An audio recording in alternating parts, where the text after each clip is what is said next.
Good morning students. या आधीच्या व्हिडिओमध्ये आपण ग्रॅव्हिटेशन म्हणजे काय ते पाहिलं होतं. आपण रिवाइज केलं होतं concept of gravitation. Then we revised what is the meaning of circular motion and centripetal force. Now today we are going to learn Kepler's laws. आता कॅप्लर्स लॉज जे आहेत ते कशाबद्दल आहेत? They describe the planetary motion. प्लॅनेटची motion जी असते ती मोशन डिस्क्राईब करण्यासाठी या लॉजचा वापर केला जातो. अर्लियर मीन्स जेव्हा कुठल्याही प्रकारचे इक्विपमेंट्स नव्हते तेव्हा नुसत्या डोळ्यांनीच काय केलं जातं? Planetary motion it was observed by scientist with naked eyes in the earlier years. Means before Galileo. गॅलिलिओच्या आधी या प्लॅनेटरी मोशन जे आहे त्या नुसत्या डोळ्यांनी ते ऑब्झर्वेशन्स केले जायचे आणि तो डाटा जो आहे तो लिहून ठेवला जायचा. आता या काय केलं आहे? Up to the 16th century a lot of observations were made and lot of data were available for the study of the planetary motion. म्हणजे प्लॅनेटरी मोशनच्या अभ्यासासाठी भरपूर डाटा उपलब्ध झालेला होता. मग या केपलरने काय केलेलं आहे? He studied the data and he found that the planets follow certain laws while moving around the सन.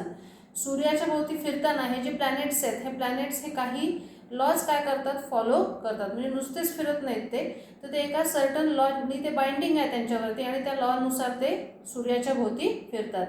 मग या केपलरने जे 3 लॉज मांडलेले आहेत ते लॉज कोणकोणते आहेत की जे प्लॅनेटरी मोशन्स म्हटलं जातं. त्याच्या आधी आपल्याला पाहायचं आहे what is mean by ellipse.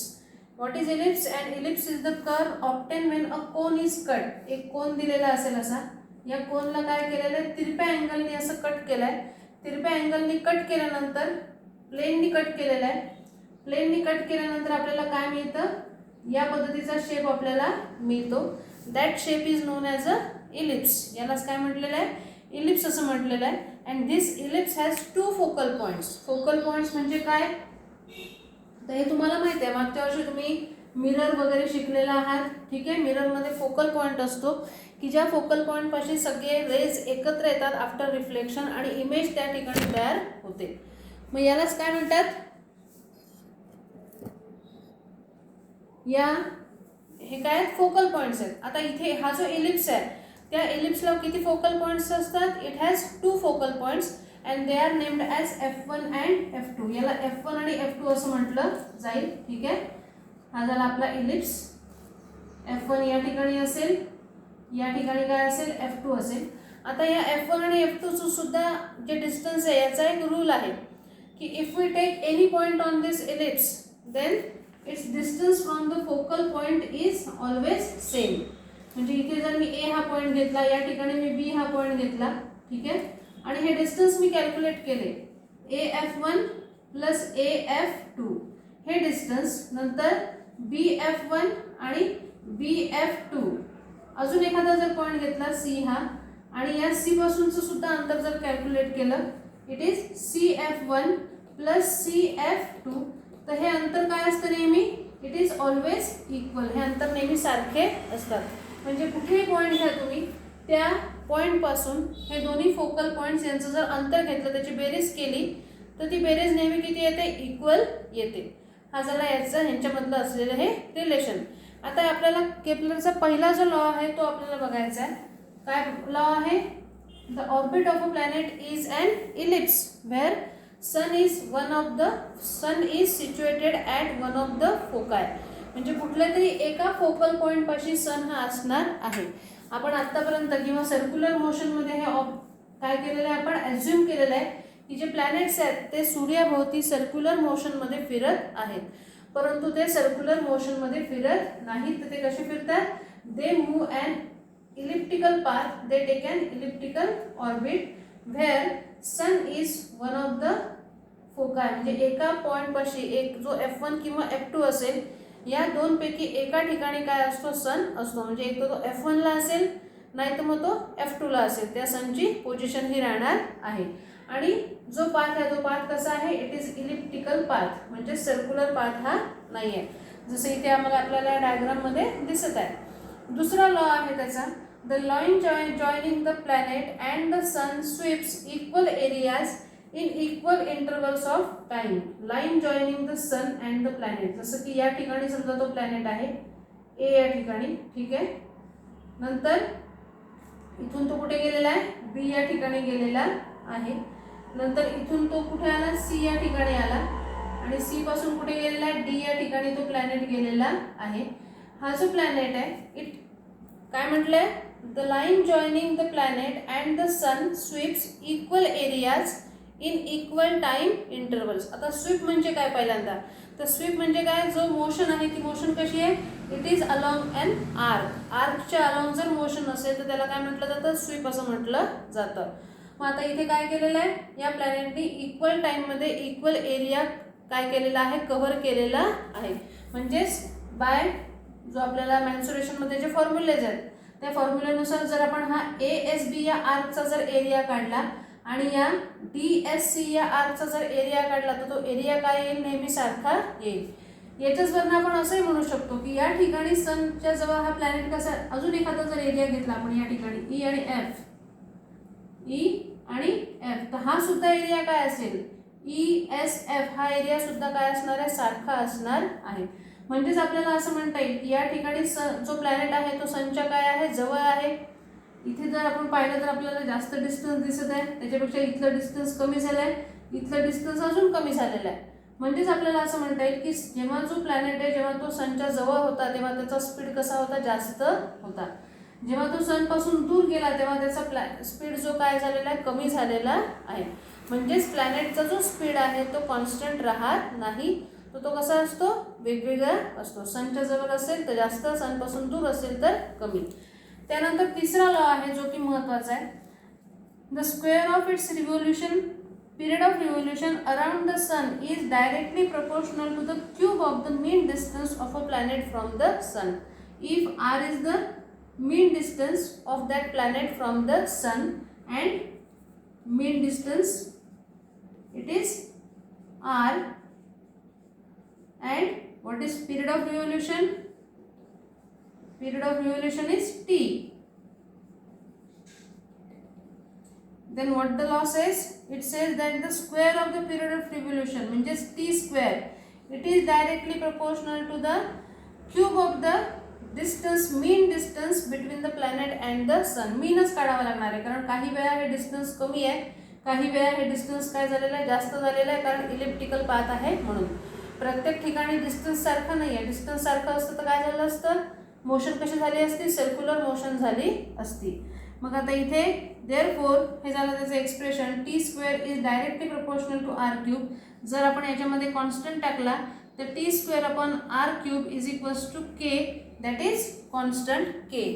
आता केपलरनी हे जे तीनही लॉज बनवले होते, हे लॉज कसे आहेत, हे लॉज कशावरनं बनवले होते, only from the data available at that time. म्हणजेच या सगळ्या लॉजचं कुठलंही एक्सप्लेनेशन केपलरपाशी नव्हतं, कारण नुसते ऑब्झर्वेशन ज्याच्या नोंदी होत्या त्या नोंदींवरून हे लॉज त्यांनी बनवलेले होते. याचं जे एक्सप्लेनेशन आहे ते एक्सप्लेनेशन कोणी दिलेलं आहे, न्यूटननी दिलेलं आहे. ठीक आहे. मग सगळ्यात पहिल्यांदा आता आपल्याला शिकायचं आहे theory of gravitation given by Newton. न्यूटननी दिलेली ग्रॅव्हिटेशनची थेअरी आपल्याला बघायची आहे. मग पुढच्या पेजवरचं घेऊ आपण आता, यानंतरच्या पेजवरचं. Newton formulated his theory, Newton's universal law of gravitation. All the above considerations that are given by Kepler and Kepler's laws, including Kepler's laws, म्हणजे जे काही वरचे ऑब्झर्वेशन्स होते, जे काही वेगवेगळ्या सायंटिस्टनी करून ठेवलेले होते, by using those observations and by using Kepler's 3 laws, Newton formulated his theory of gravitation, universal theory of gravitation.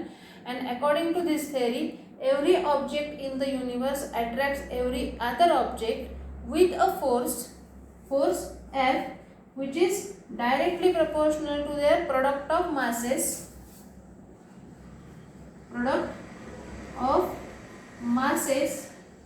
and inversely proportional to the square of the distance between them. Square of distance between them. If there are two objects, one is having mass m1, another is having mass m2, and the distance between them is d. Distance असेल त्यांच्यामधलं d. मग या law नुसार काय येईल, F, this force of gravitation, it is directly proportional to their product of masses. Product of masses means m1 into m2 and inversely proportional to the square of the distance between them, that is d square. ठीक आहे.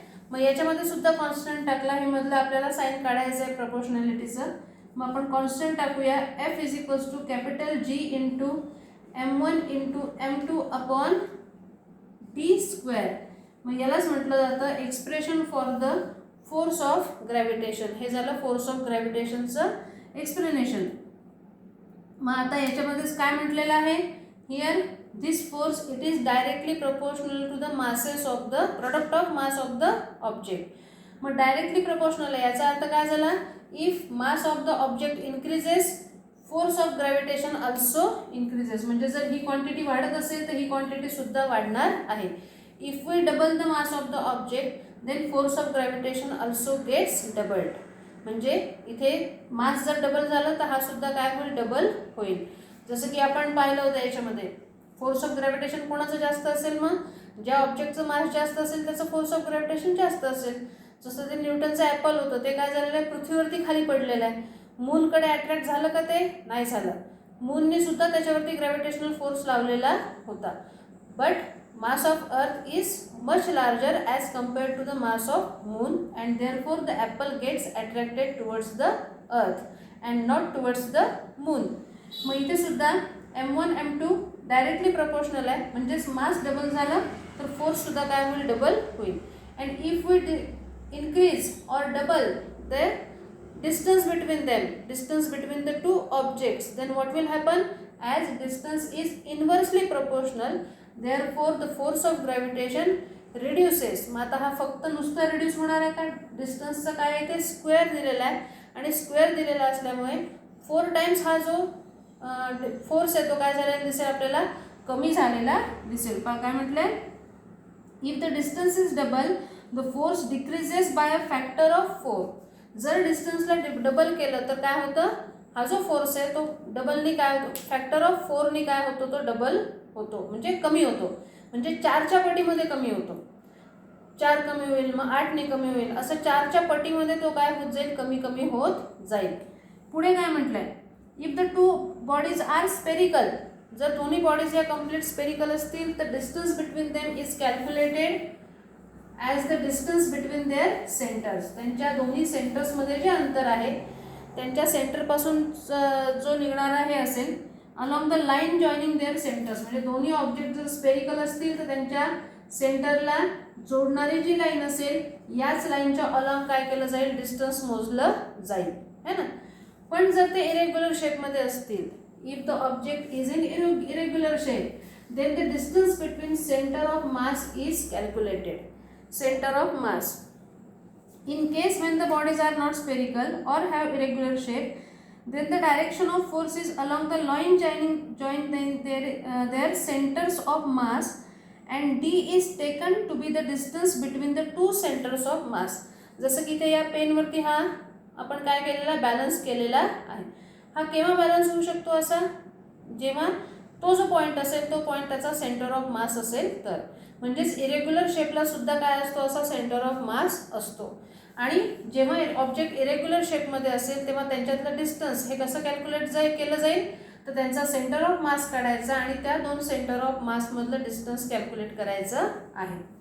आता हा जो capital G घेतलेला आहे या capital जीचं expression काय आहे, आपल्याला ओरिजिनल एक्सप्रेशन काय आहे, F is equals to capital G into m1 m2 upon D square. हे सगळे इकडनं इकडे गेले, डी स्क्वेअर आणि m1 m2, तर काय येईल, डी स्क्वेअर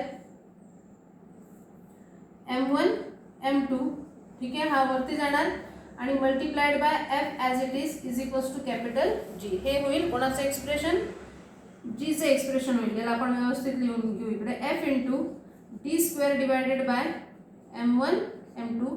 हे झालं एक्सप्रेशन कोणाचं, युनिव्हर्सल लॉ ऑफ ग्रॅव्हिटेशनचं हे एक्सप्रेशन होईल. आणि याच्याच वरनं याचं युनिट सुद्धा काढलेलं आहे.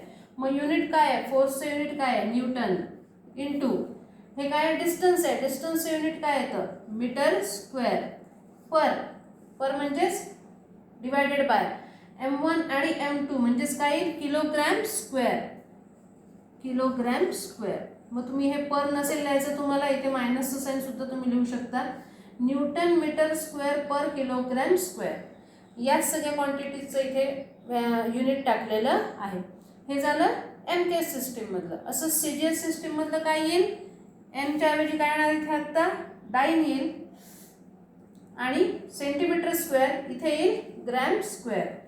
ठीक आहे, हे झालं CGS सिस्टीममधलं युनिट. आणि जर या ग्रॅव्हिटेशनल फोर्सबद्दल तुम्हाला अजून काही माहिती मिळत असेल, हा ग्रॅव्हिटेशनल फोर्स कसा काम करतो, तर ती काढा यूट्यूबवरनं.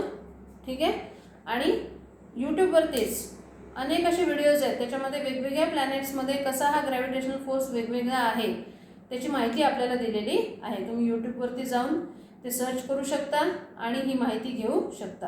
पुढच्या व्हिडिओमध्ये आपण पाहूया की या याला युनिव्हर्सल कॉन्स्टंट असं का म्हटलं जातं, याचं कारण काय आहे, आणि आपल्याला युनिफॉर्म सर्क्युलर मोशन किंवा मग इन्व्हर्स स्क्वेअर लॉ हा आपल्याला पुढच्या व्हिडिओमध्ये बघायचा आहे.